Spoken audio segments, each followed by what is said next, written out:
পৌষের হাড় কাঁপানো শীতে স্বাভাবিক জীবনযাত্রার ছন্দপতন হয়েছে। হিম বাতাসের সঙ্গে ঝরছে কুয়াশা, ছিন্নমূল আর নিম্ন আয়ের মানুষের বেড়েছে দুর্ভোগ। শীতের সঙ্গে পাল্লা দিয়ে হাসপাতালে বেড়েছে শীতজনিত রোগে আক্রান্ত রোগীর সংখ্যা। এ নিয়ে বিস্তারিত জানাতে নওগাঁয় আছেন সহকর্মী এমআর রকি এবং চুয়াডাঙ্গায় আছেন মাহফুজ মামুন। সরাসরি প্রথমে যাচ্ছি রকির কাছে। শীতের দাপট এই মুহূর্তে অনুভব করছে এই বরেন্দ্র জনপদের বাসিন্দারা। হিমালয় থেকে ধেয়ে আসা হিম বাতাস, কনকনে হিম বাতাস এই মুহূর্তে বয়ে যাচ্ছে, ফলে স্বাভাবিকভাবে এই জনপদের উপর দিয়ে এক ধরনের ছন্দপতন হয়েছে। গত সপ্তাহ জুড়ে আমরা লক্ষ্য করছিলাম এই বৈরী আবহাওয়া এবং তীব্র যে ঠান্ডা তা কিন্তু প্রতিনিয়তই সকাল থেকে দুপুর পর্যন্ত কোনো সূর্যের দেখা মিলছে না, ঘন কুয়াশা ধরছে। আজকে কিছুটা কুয়াশা একটু কম, কিন্তু শীতের যে কাঁপুনি, শীতের যে ঠান্ডার যে অনুভব তা কিন্তু অনুভূত হচ্ছে। এবং স্থানীয় আবহাওয়া অফিসের যে বার্তা, তারা বলছেন যে আজকে তাপমাত্রা রেকর্ড করেছেন 11.5, অর্থাৎ প্রতিনিয়ত কিন্তু তাপমাত্রা নিচে নেমে আসছে। গতকালকের চেয়ে 5 ডিগ্রি তাপমাত্রা, 5 সেলসিয়াস তাপমাত্রা নিয়ে কমে এখানে অনুভূত হচ্ছে। এবং এই মৌসুমে আসলে এই জনপদের উপর দিয়ে হিমালয়ের যে কনকনে বাতাস বয়ে যাওয়ার কারণে এই শীত কিন্তু প্রতিনিয়তই এই মৌসুমের শুরু থেকেই এই জনপদের বাসিন্দা অনুভব করছে। তবে এবার হঠাৎ করে পৌষের প্রথম থেকেই কিন্তু টানা এই বৈরী আবহাওয়া এই এলাকার মানুষকে অনেকটা কাবু করে ফেলেছে। এবং তীব্র শীতের সাথে ঘন কুয়াশা, সেই সাথে এই এলাকায় আসলে এই মৌসুমে বুড়ো চাষ করার একটি মৌসুম, বুড়ো আবাদের প্রস্তুত করার মৌসুম। তীব্র কনকনে ঠান্ডার কারণে চাষিরা এই মুহূর্তে চাষাবাদে নামতে পারছে না। এবং স্থানীয় বাসিন্দারা আসলে গরম কাপড় কেনার জন্য অনেক জায়গায় ভিড় করছেন। সেই সাথে হঠাৎ করে এরকম আবহাওয়ার এক ধরনের ছন্দপতন হওয়ার, তারতম্য হওয়ার কারণে কিন্তু রোগ বালাইয়ের প্রকোপও আমরা বেশ লক্ষ্য করছিলাম। জ্বর, সর্দি এবং শিশু এবং বয়স্কদের ক্ষেত্রে এই প্রকোপটাই অতিমাত্রায় দেখা যাচ্ছে। এবং অনেকেই আসলে একটু সকাল ভাবে তাদের উষ্ণতার জন্য হোটেল, রেস্তোরাঁ, গরম পানীয়ের জায়গাগুলোতে তাদের এই মুহূর্তে কিন্তু কোলাহল বাড়ছে। এবং সকাল থেকে এক ধরনের এই যে আবহাওয়ার যে আচরণ, এই আচরণটি কিন্তু স্থানীয় বাসিন্দারা হঠাৎ যেহেতু এসেছে, তারা অনেকটা আগ্রাসী মনে করছে। এবং এবার শীতের যে ধকল, তীব্র কনকনে এই আবহাওয়া আসলে অপ্রস্তুত ছিল স্থানীয় বাসিন্দারা।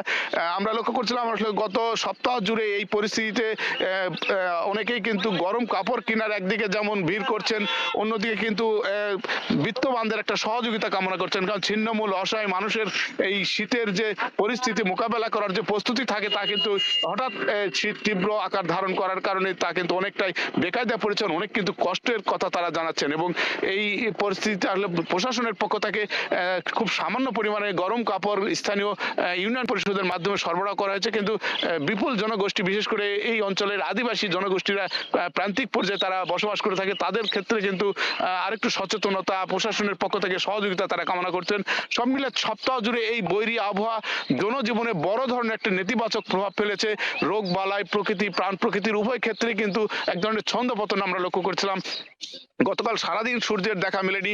আজকের আবহাওয়া কিন্তু এক ধরনের শিশির ঝরছে, সকালে কনকনে বাতাসের সঙ্গে শিশির ঝরছে, কুয়াশা কিছুটা দাপট কম রয়েছে, কিন্তু হাড় কাঁপানো যে শীতের প্রভাব তা কিন্তু অনুভূত হচ্ছে। এবং এই অনুভূত আবহাওয়ায় স্থানীয় বাসিন্দাদের অনেকটাই কাবু করে ফেলেছে। জনজীবনে এক ধরনের কিন্তু স্থবিরতা আমরা লক্ষ্য করছিলাম, কাজকর্মে যেতে পারছে না। নিম্ন আয়ের মানুষ সকালে যারা বের হচ্ছেন কাজের, কিন্তু তাদের এই শীতের যে দাপট তাতে কিন্তু তারা কাজে অনেকটা নামতে পারছে না।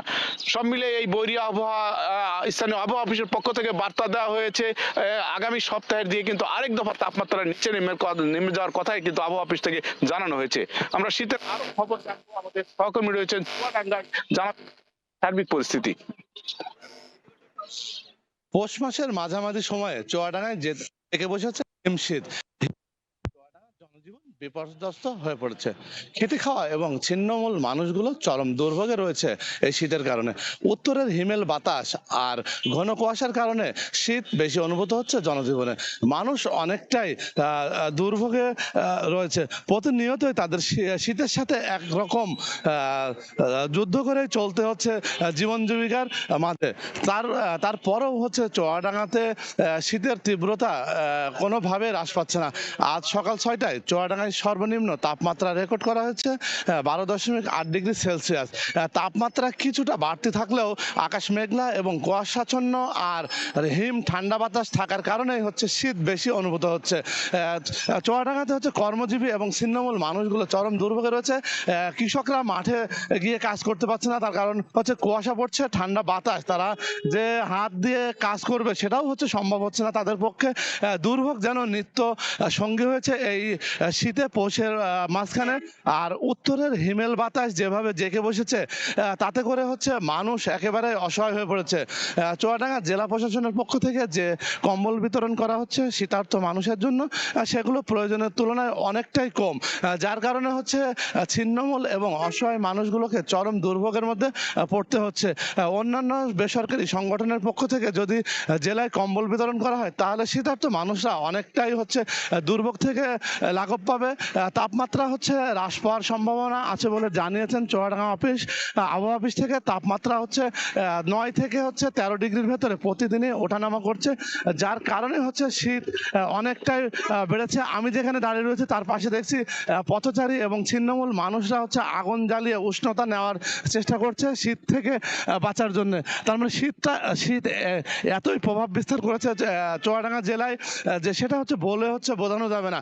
শরীরের কোনো অংশ যদি শীতের কাপড় ছাড়া যদি থাকে সেই অংশ হচ্ছে অবশ হয়ে যাচ্ছে এবং কালো হয়ে যাচ্ছে। এই হাত যদি ফাঁকা থাকছে সেই হাতের অংশ, হাত দিয়ে কোনো কাজ করা অসম্ভব হয়ে পড়ছে, যার কারণে হচ্ছে মানুষ উষ্ণতা নেওয়ার চেষ্টা করছে খড়কুটো জ্বালিয়ে, সেখান থেকেও মানুষ রক্ষা পাচ্ছে না। এমন হাওয়া বইছে যেটা হচ্ছে চৈত বৈশাখ মাসে যে হাওয়া বয় সেই রকমই হাওয়া বইছে, যার কারণে হচ্ছে শীত বেশি অনুভূত হচ্ছে। চুয়াডাঙ্গা সদর হাসপাতালে শীতের কারণে হচ্ছে বিভিন্ন রোগে আক্রান্ত হচ্ছে শিশু এবং বয়স্করা। ডায়রিয়া এবং নিউমোনিয়া রোগেই হচ্ছে বেশি আক্রান্ত হচ্ছে। কুয়াশা এবং হচ্ছে আকাশ মেঘাচ্ছন্ন থাকার কারণে হচ্ছে কৃষকদের বীজতলা ক্ষতিগ্রস্ত হওয়ার সম্ভাবনা আছে। ধান চাষে হচ্ছে এই মৌসুমে ব্যাঘাত ঘটানোর সম্ভাবনা রয়েছে। যে এই আবহাওয়ার কারণে হচ্ছে মানুষ এবং হচ্ছে কৃষকরাও হচ্ছে দুর্ভোগে রয়েছে। এই ছিল চুয়াডাঙ্গা থেকে শীতের সর্বশেষ। সরাসরি যুক্ত ছিলাম চুয়াডাঙ্গা এবং নওগাঁয়।